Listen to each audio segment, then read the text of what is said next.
Welcome to mega 9 TV. Visakha steel ను ప్రైవేటీకరణ చేయబోమని Visakha division తో కూడిన ప్రత్యేక రైల్వే జోన్ ఇస్తామనే ప్రకటనను ప్రధాని మోడీ ద్వారా ముఖ్యమంత్రి చంద్రబాబు, ఉప ముఖ్యమంత్రి పవన్ కళ్యాణ్ చేయించాలని విశ్రాంత ఐపీఎస్ అధికారి లక్ష్మీనారాయణ డిమాండ్ చేశారు. తిరుపతి పర్యటనకు వచ్చిన లక్ష్మీనారాయణ తాను యాక్టివ్ రాజకీయాల్లోనే ఉన్నానని తెలిపారు.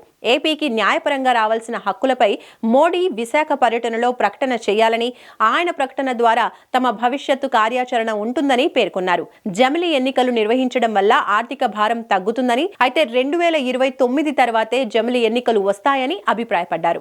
ప్రధానమంత్రి గారిని ముఖ్యమంత్రి గారు, ఉప ముఖ్యమంత్రి గారు వారికి చెప్పి స్టీల్ ప్లాంట్ ప్రైవేటీకరణ కాకుండా ఉండాలి, స్టీల్ ప్లాంట్ అన్నది ప్రభుత్వ రంగ సంస్థగా కొనసాగాలి, స్టీల్ ప్లాంట్ ని వీలైతే సేల్ లో విలీనం చేయండి, లేకుంటే స్టీల్ ప్లాంట్ కి స్వతంత్ర గనులు కేటాయించండి అన్నది మా డిమాండ్.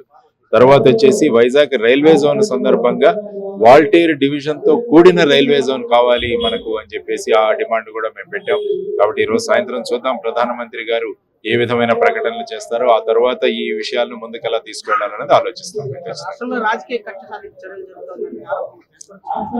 కక్ష సాధింపులు అన్నది ప్రతి ఒక్కరు అటున్నప్పుడు ఇటు, ఇటున్నప్పుడు అటు జరుగుతూనే ఉన్నాయి. కానీ రూల్ ఆఫ్ లా అన్నది చట్టం ముందు అందరూ సమానులే.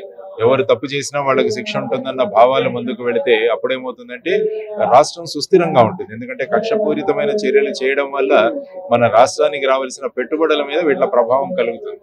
ఎందుకంటే ఈ విధమైన చర్యల వల్ల ఏమవుతుందంటే మన రాష్ట్రం యొక్క విషయం గురించి అందరూ పెట్టుబడి పెట్టే వాళ్ళందరూ కూడా ఆలోచిస్తారు. వాళ్ళు పెట్టుబడి పెట్టాలా, ఇక్కడ మన పెట్టుబడి సేఫా, దీని నుంచి మనకు లాభాలు వస్తాయని ఆలోచిస్తారు. కాబట్టి ఎప్పుడు కూడా కక్ష రాజకీయాలు కాకుండా చట్టబద్ధమైన యాక్షన్లు ఎప్పుడు తీసుకోవాలన్నది ప్రభుత్వాలు చేయాల్సిన ముఖ్యమైన పని.